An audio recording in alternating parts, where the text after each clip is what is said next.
Hello students, learn 24 academy में आपका स्वागत है। देखिए स्टूडेंट्स, आज है 2 दिसंबर, तो 2 दिसंबर का करंट अफेयर देखेंगे, जिसमें हम polity, history, environment, economy, science, tech, person, news से रिलेटेड खबरें देखते हैं जो आपके एग्जाम पॉइंट ऑफ व्यू से बहुत ज़्यादा जरूरी है। तो आज ही बिना देरी करे स्टार्ट करते हैं आज का डेली न्यूज़ एनालिसिस। और यहाँ आप देख सकते हैं थंबनेल वाले आर्टिकल्स काफ़ी ज़्यादा इंपॉर्टेंट है, तो इनको बिल्कुल भी स्किप ना करें। अब देखिए, जो पहला आर्टिकल है वो यहाँ से बात कर रहा है कि जो हमारे प्राइम मिनिस्टर हैं मोदी जी, इन्होंने ऑफर किया है कि वर्ष 2028 की जो क्लाइमेट समिट हो वो इंडिया में कराई जाए। ठीक है, क्या इससे पहले इस तरह की क्लाइमेट समिट इंडिया में हुई है? हाँ हुई है। कब हुई है? वर्ष 2002 की जो समिट हुई थी वो इंडिया में ही हुई थी। तो ये थोड़ा सा ध्यान रख सकते हैं। UNFCCC की जो मीटिंग हुई थी 2002 में, वो इंडिया पहले होस्ट उसको कर चुका है। ठीक है, तो अब क्या है, ये 2028 की बात कर रहे हैं। अभी देखो, ये COP28 में ये डिसाइड किया गया है कि दुनिया क्या है, नेट जीरो एमिशन है ना, नेट जीरो एमिशन की बात करी गई है। कब तक? 2050 तक है ना। वर्ल्ड के दुनिया क्या करेगा, जो नेट जीरो एमिशन करने की कोशिश करेगा, जितना भी कार्बन का उत्सर्जन किया जा रहा है उसको पूरा का पूरा कंज्यूम कर लिया जाए। कब तक? 2050 तक की बात कर रहे हैं। ठीक है, ये थोड़ा सा ध्यान रखते हैं। इंडिया के टारगेट क्या है नेट जीरो एमिशन के? इंडिया के नेट जीरो एमिशन के टारगेट है 2070 तक। ठीक है, हमारा टारगेट है कि हम 2070 तक इंडिया को नेट जीरो एमिटर कंट्री के रूप में डेवलप कर लेंगे। इसके अलावा यहाँ पर नेक्स्ट खबर है लॉस्ट एंड डैमेज फंड की बात है ना। तो ये लॉस्ट एंड डैमेज फंड की बात पिछले 3 दशकों से हो रही है, अब जाके इस पर सहमति बनी है। तो इसका मेजर ऑब्जेक्टिव क्या है? तो लॉस्ट एंड डैमेज फंड का मतलब है कि डेवलप कंट्रीज ने जो इंडस्ट्रियलाइजेशन किया है उसके कारण से जो ग्लोबल वार्मिंग के इफेक्ट्स देखने पड़ रहे हैं, और वो कौन झेल रहा है सबसे ज़्यादा? जो डेवलपिंग कंट्रीज है ना। लीस्ट डेवलप कंट्रीज सबसे ज़्यादा इसकी चपेट में आ रही है, जैसे कि सुनामी, ठीक है, टाइप जो थंडर स्टॉर्म्स आते हैं या नेचुरल डिजास्टर। तो जनरली क्या है, लॉस्ट एंड डैमेज फंड तो मेन डिजास्टर्स की बात करता है। अगर इस तरीके से कोई सुनामी, कोई थंडर स्टॉर्म्स आते हैं, ठीक है, जो तूफान आते हैं, उसकी वजह से जो कैटास्ट्रॉफिक सिचुएशंस बनती है, जान माल की हानि होती है, तो वहाँ पर क्या है, इस लॉस एंड डैमेज फंड से वहाँ पैसा दिया जा सके, उन कंट्रीज़ की सहायता की जा सके। ठीक है, तो ये क्या है, डेवलप कंट्रीज हमेशा इसका विरोध करती थी, अब ये इस पर सहमति हो गई है। तो इसका आगे चल के फायदा जो डेवलपिंग कंट्रीज है, जहाँ सबसे ज़्यादा मेन में डिजास्टर्स है ना, मानवीय गतिविधियों के कारण जो डिजास्टर्स क्रिएट हो रहे हैं है ना, उसमें इसका पैसा दिया जा सके, साथ साथ नेचुरल डिजास्टर्स में भी इसका पैसा दिया जा सकेगा। इसके अलावा UAE ने क्या अनाउंस किया है कि वो $30 बिलियन का ये फंड बूस्ट करेगी। ठीक है, तो ये थोड़ा सा ध्यान रख सकते हैं। इसके अलावा इसने ये भी कहा है कि हम $30 बिलियन तो हम देंगे, और 2030 तक हमारे टारगेट है कि हम इसमें $250 बिलियन का पैसा इकट्ठा कर सकें दुनिया भर से। ठीक है, तो ये प्राइवेट इन्वेस्टमेंट होगा। तो इसके लिए इन्होंने नाम दिया है इसका अल्टरा, ALTE। ठीक है, ये अल्टरा नाम दिया, तो ये थोड़ा ध्यान रखना, इस फंड का नाम है, काफ़ी ज़्यादा इंपॉर्टेंट हो जाता है, ये पूछा जा सकता है ये अल्टरा है क्या। ठीक है, तो इसको अच्छे से याद कर ले। इसके अलावा इंडिया ने क्या टारगेट रखे? इंडिया ने टारगेट रखा है कि भाई, इंडिया ने कहा है कि हम 6 गीगावाट एनर्जी का जो प्रोडक्शन है क्लीन एनर्जी से करने की कोशिश करेंगे। तो देखो, 1 गीगावाट इज इक्वल टू कितना होता है? 1000 मेगावाट। ये थोड़ा सा ध्यान रखें, कई बार पूछ लिया जाता है। ठीक है, तो 6 गीगावाट जो एनर्जी का प्रोडक्शन करेंगे, इसमें से हम 1200 है ना, 1200 मेगावाट एनर्जी का प्रोडक्शन सन, सोलर प्लस विंड एनर्जी से प्रोड्यूस करेंगे। तो कब तक के टारगेट रखे गए? ये 2025 तक के टारगेट रखे हैं। ये थोड़ा सा ध्यान रख सकते हैं, काफ़ी ज़्यादा ये इंपॉर्टेंट हो जाता है कि इंडिया ने जो टारगेट रखे हैं। अब देखिए नेक्स्ट चलते हैं। अब देखिए जो नेक्स्ट खबर है तमिलनाडु के गवर्नर से। तो यहाँ पे क्या बात करी गई है? तमिलनाडु की पहले लोकेशन देख लीजिए। तमिलनाडु की लोकेशन क्या है? साउथ ईस्टर्न साइड में, हमारे बिल्कुल सदर्न टिप है इंडिया का, आप ये देख सकते हैं। ठीक है, तो यहाँ पर क्या है, ये बे ऑफ बंगाल है, और ये नीचे देखें इंडियन ओशियन पड़ जाता है, और यहाँ पर ये वेस्टर्न घाट्स आप ये देख सकते हैं कि जो केरला एंड तमिलनाडु में लाई करता है। तो अब ये जो तमिलनाडु के जो गवर्नर है, देखो इनके पास में क्या है, देखो कॉन्स्टिट्यूशनल प्रोविजन ये कहता है कि जो भी बिल पास करेंगे, ठीक है, लेजिस्लेटिव असेंबली विधानसभा के द्वारा जो बिल पास किए जाएंगे वो किसको भेजे जाएंगे? गवर्नर को साइन के लिए भेजे जाएंगे। अब गवर्नर क्या कर सकता है? इस बिल को साइन करके वापस से लेजिस्लेटिव असेंबली में भेज देगा, या फिर अपने पास में विथ होल्ड करके रखेगा, परंतु किसके लिए? प्रेसिडेंट की कंसीडरेशन के लिए। वैसे अपने पास में विथ होल्ड करके रख नहीं सकता, पॉकेट वीटो का इस्तेमाल नहीं कर सकता। ठीक है, पॉकेट वीटो की कोई पावर नहीं है गवर्नर के पास में, ये थोड़ा सा ध्यान रखें। तो या तो उसको क्या होगा, बिल को रिजेक्ट कर दे, या बिल को पास करके भेज दे, या प्रेसिडेंट की कंसीडरेशन के लिए किसी बिल को रख सकता है। ठीक है, अब क्या है, जैसे मान लीजिए गवर्नर के पास में ये बिल आया, अब इस बिल को इसने क्या करा, रिजेक्ट कर दिया और वापस लेजिस्लेटिव असेंबली में चला गया। अब जब ये लेजिस्लेटिव असेंबली में ये बिल वापस चला गया तो लेजिस्लेटिव असेंबली के पास ये पावर है कि वो बिल में या तो अमेंडमेंट करे या कोई भी अमेंडमेंट नहीं करे, ठीक है, या तो अमेंडमेंट कर सकती है या बिना अमेंडमेंट के वापस से जब वो गवर्नर को भेजेगी तो गवर्नर अब इस बिल को प्रेसिडेंट की कंसिडरेशन के लिए नहीं रख सकता, अब उसको साइन करके वापस से लेजिस्लेटिव असेंबली में भेजना ही पड़ेगा। तो इस चीज़ की बात कर रहा है, अगर गवर्नर के पास में कोई बिल वापस से जाता है तो उसको वो क्या कर सकता है, री इनेक्ट नहीं कर सकता, प्रेसिडेंट की कंसिडरेशन के लिए अब नहीं रख सकता है, ठीक है। पहली बार में प्रेसिडेंट की कंसिडरेशन के लिए रख सकता था, पर दूसरी बार में जब बिल जाता है तो वो प्रेसिडेंट की कंसिडरेशन के लिए उसको नहीं रख सकता है। इतना सा मैटर है, अगर आप समझते होंगे तो बहुत बढ़िया बात है, ठीक है। अब ये नेक्स्ट चलता है, तो ये प्रेसिडेंट की कंसिडरेशन के कौन सा आर्टिकल, आर्टिकल 200 का इस्तेमाल करता है अगर किसी भी बिल को प्रेसिडेंट की कंसिडरेशन के लिए रखना है तो। अब ये नेक्स्ट चलते हैं। अब देखिए यहाँ पर ये क्या है, मैंने आपको पहले ही कहा था कि देखो इजराइल और गाजा के बीच में अगर इनके बीच में कोई सहमति नहीं बनी तो वापस से बॉम्बार्डिंग हो जाएगी। तो यहाँ पर जो इजराइल है उसने वापस से क्या हुआ, बॉम्बार्डिंग करना चालू कर दिया है गाजा के ऊपर। अब यहाँ पर क्या है, हमारे जो प्राइम मिनिस्टर हैं मोदी जी, वो इजराइल प्राइम प्रेसिडेंट से मिले हैं कि जो भाई जो दोनों देशों के बीच में जो टसल है उसको रोका जा सके, ठीक है। जो बॉम्बार्डिंग हो रही है, जो सिविलियंस मर रहे हैं, ठीक है, जो कैजुअलिटीज़ हो रही हैं, इनको रोकने के लिए ये हमारे पीएम जो इजराइल के प्रेसिडेंट है उनके साथ वार्ता कर रहे हैं, ठीक है। तो क्या सॉल्यूशन निकाला जा सकता है आपस में बैठ के, तो उस पर चर्चा करते हुए तो देखते हैं आगे चल के क्या सॉल्यूशन निकलता है। हालांकि देखो कोई भी जितने भी वॉर हुए आज तक दुनिया में उन सबका सॉल्यूशन पीस ट्रीटी से ही हुआ है, तो यहाँ भी पीस ट्रीटी की जाएगी। अभी देखो आगे आने वाले दिनों में आप ये पीस ट्रीटी होते हुए देखेंगे जरूर। देखो हाई कोर्ट ने क्या रिफ्यूज़ करा है कि भाई वो यूनिफॉर्म सिविल मैटर पे कोई भी डिसीजन नहीं देंगे, क्योंकि ये मैटर कहाँ पे पड़ा हुआ है, ये जो लॉ कमीशन है उसके पास में ये मैटर है, लॉ कमीशन इस पर देख रहा है सारी चीज़ें। तो यूनिफॉर्म सिविल कोड है क्या, देखो हमारे जो इंडियन कॉन्स्टिट्यूशन का आर्टिकल कौन सा 37, ठीक है। आर्टिकल 37 क्या कहता है कि जो DPSP है, directive principle of state policies हैं, इस पे कानून, इस पे आप हाई कोर्ट सुप्रीम कोर्ट इनमें नहीं जा सकते हैं। ये क्या है, स्टेट के पास इसके पास सोल राइट है। स्टेट चाहे तो इन्हें इंप्लीमेंट कर सकता है, स्टेट चाहे तो नहीं भी करे, डिपेंड क्या करेगा स्टेट के ऊपर। अब स्टेट की डेफिनेशन में कौन आते हैं, सेंट्रल गवर्नमेंट, स्टेट गवर्नमेंट है ना, लोकल बॉडीज, ये सब स्टेट की डेफिनेशन में आते हैं, तो ये थोड़ा सा ध्यान रखें। अब जो यूनिफॉर्म सिविल कोड है ये हमारा कौन से आर्टिकल 44, ठीक है, आर्टिकल 44 में मेंशन है। तो क्या है आज इसके बारे में देखते हैं। तो देखिए ये यूनिफॉर्म सिविल कोड है, ये क्या बात करता है कि भाई जो हमारे देश के जितने भी रिलीजन हैं वो सभी एक कानून का पालन करें, चाहे वो मैरिज हो, चाहे वो डाइवोर्स हो, चाहे वो मेंटेनेंस हो, है ना, चाहे वो इनहेरिटेंस प्रॉपर्टीज हो, चाहे वो अडॉप्शन के लॉज हो, ठीक है,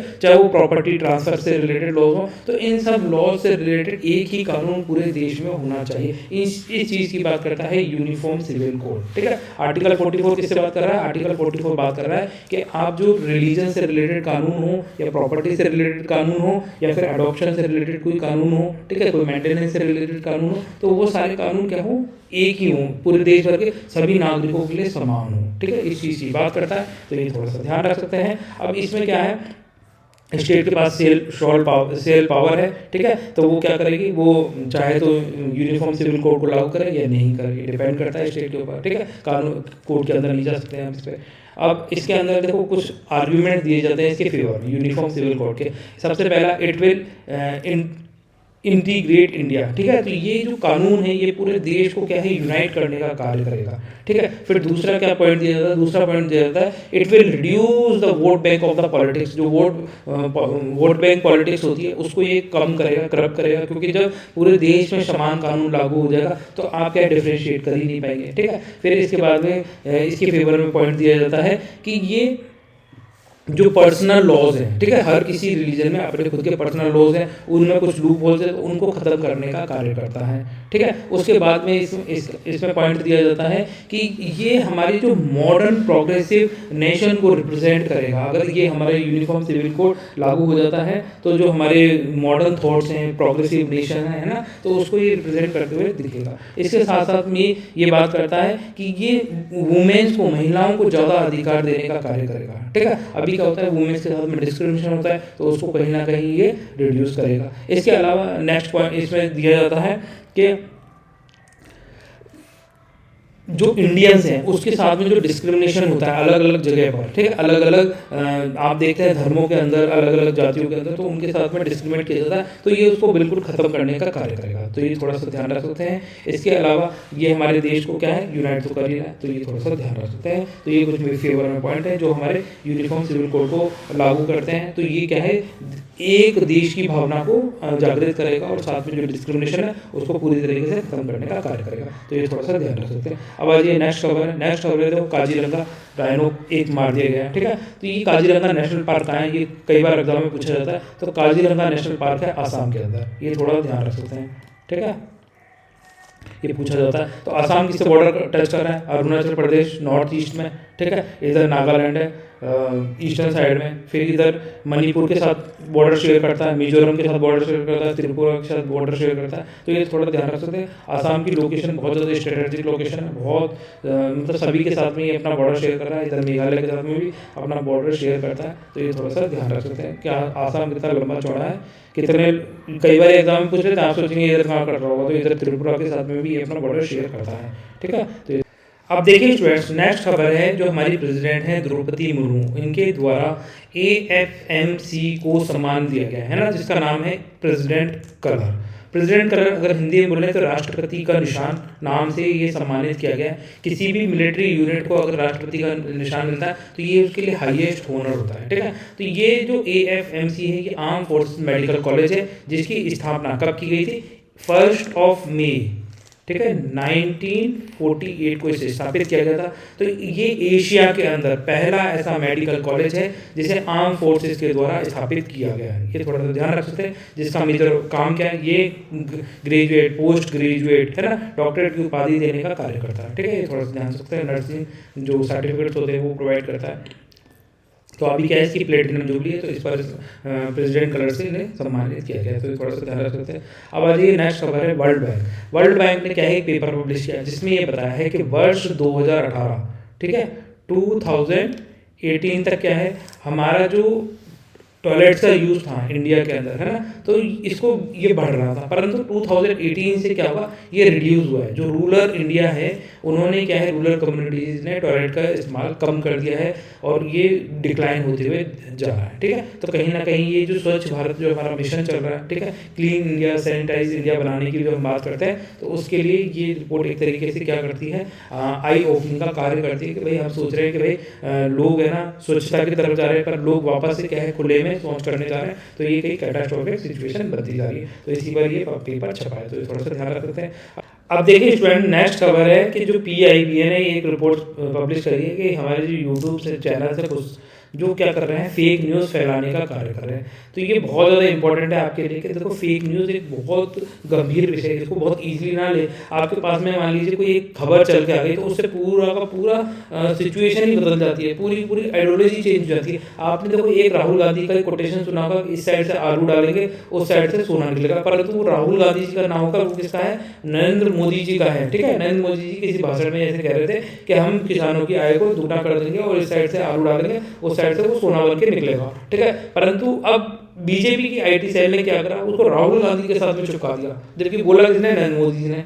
तो अब वो राहुल गांधी जी की इमेज को धज्जियां पहुंचाने के लिए इस तरीके के कार्य किए जाते हैं। अब ये कौन कर रहा है, अब जनरली आप यहाँ नाम पढ़े, देखो बजरंग एजुकेशन। अब देखो इन्होंने क्या है, इन्होंने नाम किसका इस्तेमाल किया है, हनुमान जी का। हनुमान जी के लिए लोगों में अंधभक्ति होती है, क्योंकि भाई भगवान है हमारे, ठीक है, उनके लिए हमारी भक्ति नहीं होगी तो किसके लिए होगी। अब बजरंग नाम से कोई एजुकेशन चैनल चलाएगा और वो कोई प्रोपोगेंडा चलाएगा तो उसकी चपेट में तो कोई भी आम आदमी आ जाएगा, उसको आसानी से मूर्ख बनाया जा सकता है। तो ये जो फेक न्यूज़ फैलाने वाले कार्य कर रहे हैं ना, ये कहीं ना कहीं हमारे देश को गर्त में ले जाने का कार्य कर रहे हैं, हमारे देश को पीछे ले जाने का कार्य कर रहे हैं, क्योंकि ये आपस में एक दूसरे को लड़ाएंगे, एक दूसरे में क्या है हीन भावना, एक दूसरे के प्रति क्या है नेगेटिविटी क्रिएट करने की कोशिश की जाती है, फेक न्यूज़ के ऊपर प्रसारित की जाती है, क्योंकि उनका कुछ एजेंडा होता है, उसको वो फुलफिल करना चाहते हैं। जनरली पॉलिटिकल पार्टीज का ही इस तरीके से एजेंडा होता है कि भाई एक पॉलिटिकल पार्टी को उसका फायदा मिल जाए और दूसरी को उसका नुकसान हो जाए, ये होता है। परंतु ये चीज़ नहीं समझ रहे, इससे पूरा का पूरा देश पीछे चला जाता है। अब ये क्या करें, आपस में मिलजुल कर कोई साइंटिफिक डेवलपमेंट करने की कोशिश करे ना, भाई कोई ऐसी रिसर्च करने की कोशिश करे ना जिससे हमारे देश का नाम हो। ऐसा तो कोई नहीं चल रहा है, बल्कि इतने जितने भी ये इतने न्यूज़ चैनल चल रहे हैं, जितने भी फेक न्यूज़ वाले बताओ इनमें से किसी भी चैनल पे जाके देख लेना, कोई भी इनका मोटिव ऐसा नहीं होगा जो देश को आगे लेके जाने, देश को प्रगति कराने, देश की तरक्की के बारे में ये सोच रहे हो। ठीक है, इनका सिर्फ मेजर एजेंडा क्या है? आपस में नफरत फैलाना, आपस में लड़ाना, आपस में क्या करना, हेट भावना जागृत करना। तो कहीं ना कहीं आपका फर्ज बनता है कि आप इन सब चीज़ों से बचें। ठीक है, आ जाइए। अब जब भी आप इस तरह की कोई चीज़ देखें तो उसको उसके अगेंस्ट अपनी आवाज़ जरूर उठाएं। अब देखिए यहाँ पर क्या है, सुप्रीम कोर्ट की फॉर्मर क्या थी, जस्टिस थी, जो क्या है अभी डेथ हो गई इनकी। इनका नाम क्या है? सुंदरा डे कॉर्नो। ठीक है, कॉर्नोर। तो ये क्या है, फर्स्ट यूएस सुप्रीम कोर्ट जज थी, महिला जज थी, तो इसीलिए ये थोड़ा सा इंपॉर्टेंट हो जाता है, आपसे एग्जाम में पूछ लिया जाए तो थोड़ा सा याद रख लें। ठीक है, तो क्या नाम है? सुंदरा डे ओ कॉर्नोर। ठीक है, आज ये नेक्स्ट चलता है। अब देखिए नेक्स्ट जो खबर है, नेक्स्ट खबर है T20 वर्ल्ड कप से रिलेटेड। तो डोमिनिका है, डोमिनिका ने क्या कहा है कि भाई वो T20 वर्ल्ड कप को होस्ट कराने में असमर्थ है। तो वो क्या है, T20 वर्ल्ड कप की जो होस्टशिप थी उससे वो पीछे हटते हैं। ठीक है, तो ये पीछे हटते हैं। तो ये T20 वर्ल्ड कप कब ऑर्गेनाइज कराए जा रहे हैं? तो ये T20 जो वर्ल्ड कप है, पहला तो ये 9th एडिशन है, ये थोड़ा सा ध्यान रखें, ये काफ़ी ज़्यादा इंपॉर्टेंट है। ठीक है, कहाँ ऑर्गेनाइज कराए जाएंगे? तो वेस्ट इंडीज़ और यूएसए मिलके, यूनाइटेड स्टेट मिलके इनको ऑर्गेनाइज कराएगा। ठीक है, कब से कब तक? 30 जून से लेके 24 जून 24 जून क्या 4 जून से लेके 30 जून 2024 तक इनको ऑर्गेनाइज कराया जाएगा। तो ये थोड़ा सा ध्यान रखते हैं, 4 जून। ठीक है, तो 30 जून याद रखिए। डेट पूछी जा सकती है, ये तो सब याद रख लेंगे, पर 4 जून से लेकर 30 जून तक ये ऑर्गेनाइज कराया जाएगा। तो ये काफ़ी ज़्यादा इंपॉर्टेंट हो जाता है। तो देखिए आज का करंट अफेयर्स आपका कंप्लीट होता है, और जाते जाते मैं आपसे क्वेश्चन पूछ लेता हूँ। तो बताइए कि हमारे जो आर्टिकल है 45, ठीक है, 44 तो अभी हमने डिस्कस किया था, तो आर्टिकल 45 के बारे में लिखिए। ये इस 45 में एक अमेंडमेंट किया गया था वर्ष 2002 के अंदर। ठीक है, तो ये जो 2002 में इसमें अमेंडमेंट किया गया था, तो ये कौन से नंबर का अमेंडमेंट था? नंबर बताना है, नंबर का नाम बताइए। ये 2002 में जो 45 कॉन्स्टिट्यूशन जो हमारा आर्टिकल है 45, उसके अंदर अमेंडमेंट किया गया था, तो कौन से नंबर का अमेंडमेंट है? ठीक है स्टूडेंट्स, तो फिर मिलते हैं नेक्स्ट लेक्चर में। तब तक के लिए बाय, आप सब लोग खुश रहें, अपना ध्यान रखें, और आपकी कोई भी क्वेरीज हैं, कोई सजेशन, तो उसके बारे में आप कमेंट सेक्शन में लिख सकते हैं। अगर वीडियो पसंद आए तो वीडियो को लाइक कर दीजिए, चैनल को सब्सक्राइब कर लीजिए। ठीक है स्टूडेंट्स, बाय, फिर मिलते हैं नेक्स्ट लेक्चर में।